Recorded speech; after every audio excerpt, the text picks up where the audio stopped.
तोर सपना पूरा कर दऊ महादेव गे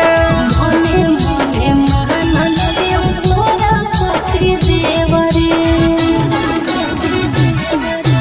जे हो तोर सपना पूरा कर दऊ महादेव गे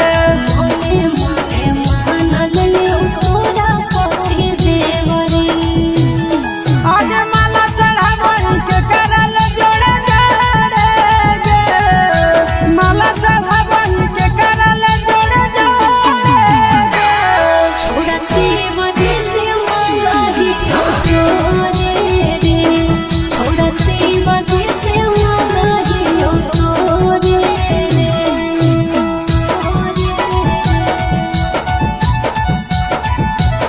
छोड़ा शिव जी से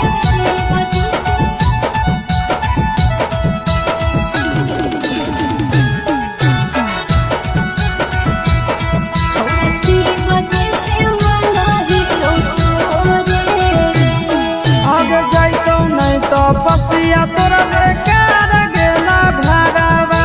शादी करके हम ही छोड़ा जेबो तोर घरवा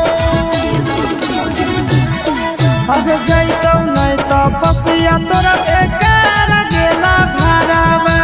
शादी करके हम ही छोड़ा जेबो तोर घरवा अब अमन आशीष नंदन रहब जोड़े गे अमन शेरा नंदन रहब जोड़े गे छोड़ा शिव जी से मंगाही तोरे रे